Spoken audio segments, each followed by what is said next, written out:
My name is Elizabeth DeCroos, and this is Embroidery Studio, my home workshop in Ontario, Canada. And today I'm going to give you a behind the scenes tour. So if you see me on YouTube or if you take a workshop, this is what you normally see, but here's what's behind the camera. So if I back up, there you can see my table, my backdrop, but I could keep backing up quite a bit because I don't have a fourth wall in this studio. This is open to my house. And in fact, if I look that way, you can see my kitchen. And because I'm also a mom with 4 kids, that means I'll be able to keep an eye on what's going on, even when I'm working. But let's take a closer look at what's here in the studio. On this wall, I have a little embroidery wall. There's some rulers. This is a picture. It's a quilt that my daughter designed for me, but she doesn't sew. So that's just drawn on paper, and that's my 4 kids. And then down here, there's a project I'm working on. And then there's some quilt tops waiting to be quilted, sadly.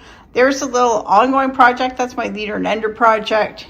And there's just my little tiny scraps that I'll put together and use for stuffing. There's just some other bigger scraps, some hoops, sewing machine. And I really like my table because here I have a large cutting mat, and then beside it is a large pressing surface. So this whole thing is for pressing. And when we come around here, we can see the backdrop for my videos.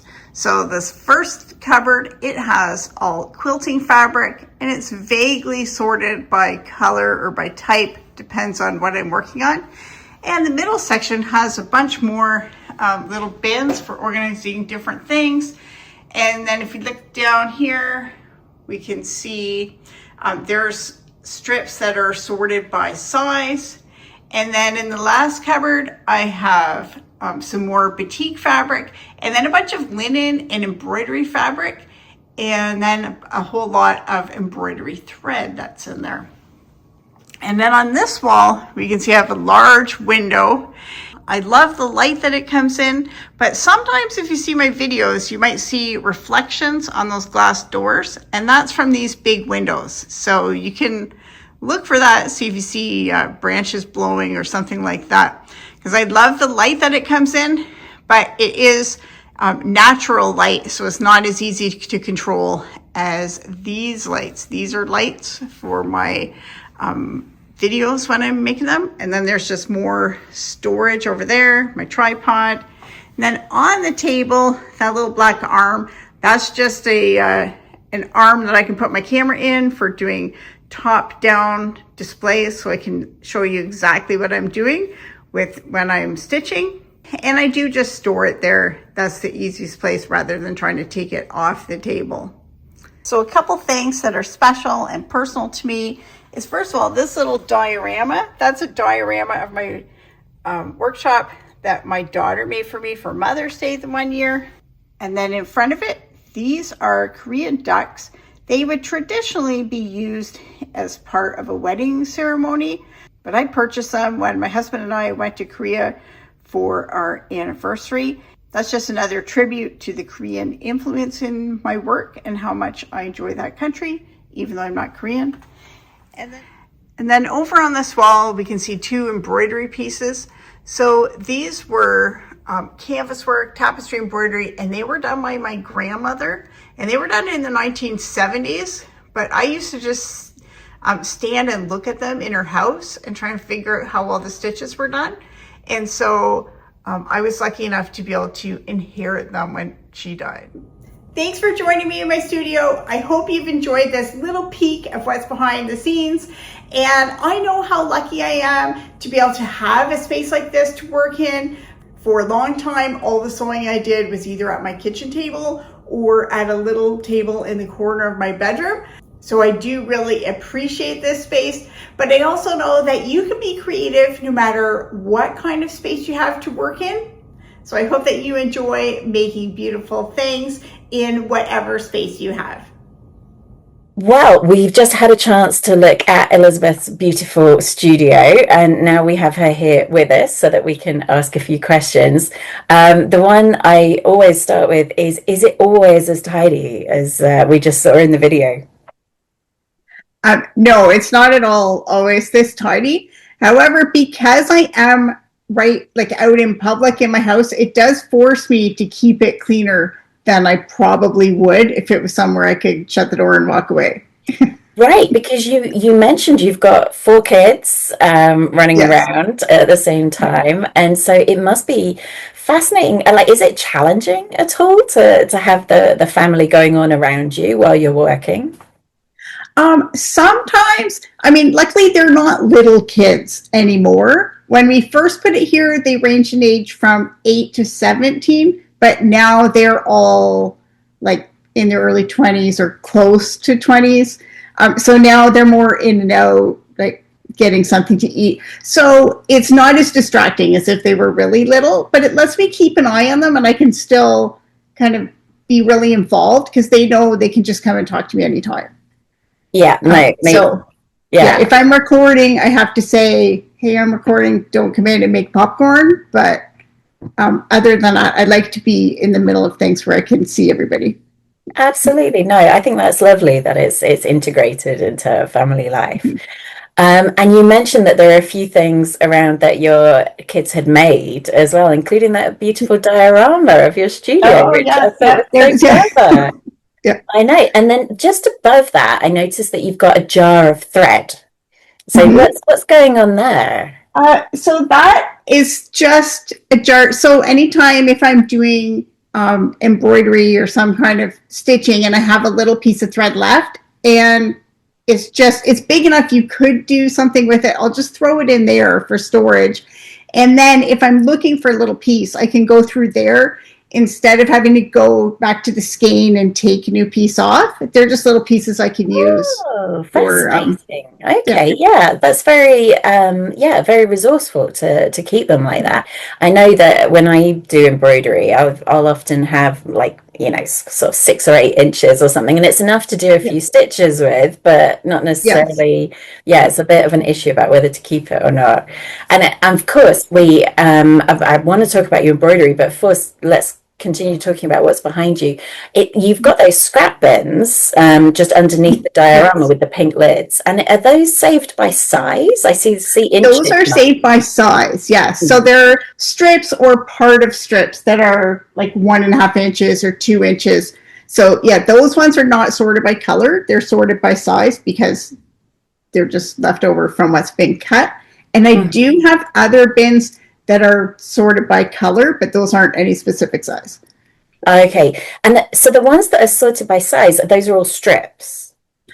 They're strips, or sometimes from a pattern, like if I have a 2.5 inch strip and I only use part of it, then I'll Mhm. just throw the rest in here instead of into sorting by color. Oh, that's an excellent idea. Okay, it's always fascinating how everybody sorts their scraps.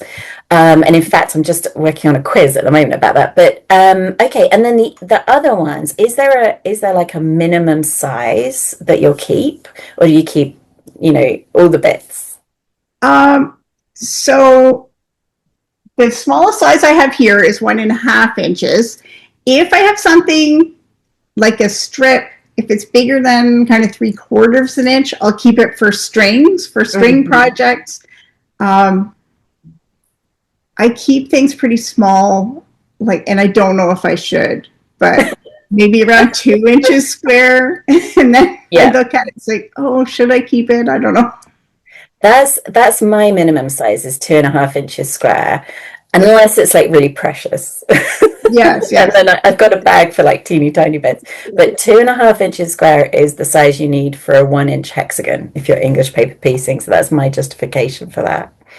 And then we've mentioned your embroidery. And those ones from your grandmother are just amazing. Oh, Having yes, those on yes. the wall, I love that's so those. And I special. have just such memories. And I think it's embroidery, but it's also geometric kind of Mm.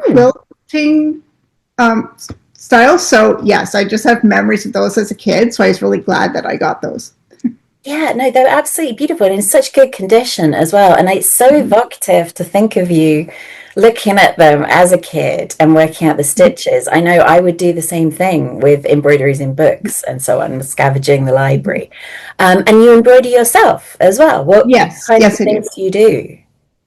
Um, I'll try anything. I call it maker attention deficit, that I want to make Oh, all the yeah, things, but, yeah. which I think a lot of people have that. Hmm. But I usually do usually simple embroidery, and I like to integrate my embroidery in with quilting. So I'll put Right, I embroidery wanted like to in a ask. quilt block or something like that. Yes, because I know you from the kind of Korean style quilts that you do. Yes, That yes. you so you will incorporate embroidery in. And would you like kind of embroider a square and then frame it or something and put it into a block? Or are we talking like kind of crazy quilt type embroidery? Usually I would embroider a square and then put it into a block. Um, yeah, crazy quilting. I haven't taken that leap yet, but every time I see a crazy quilt, I look at it. I'm like, oh, this looks fun. So, Right. so I won't I'm say in I the wouldn't do same it. situation. Yeah. And I kind of yeah, anyway, we won't talk about that. But yeah, wonderful. And the other thing I really liked is just in your setup, you've got your main table, which is a great size, and then you've got a separate pressing table. And Yes, you've got one of those wall mat, oh, I think two of those wall mats yes. that have been very popular recently. What kind of difference do you feel it brings using the wall mat as opposed to a kind of more conventional ironing board? Um, One thing that's nice with the wool mat is it's firm, but it's a little bit softer. So especially if you were pressing something with embroidery, it Mm, gives a little bit of give for the stitches. yes. Um, so that's something. And then if you want to block something or make it a specific size, you can pin right into it to kind of hold your Oh, whatever 12 and a perfect. half inches. You can put pins in and then press it to make it the size that you want. Sorry, I'm coughing away. There's construction going on outside and it's all dusty.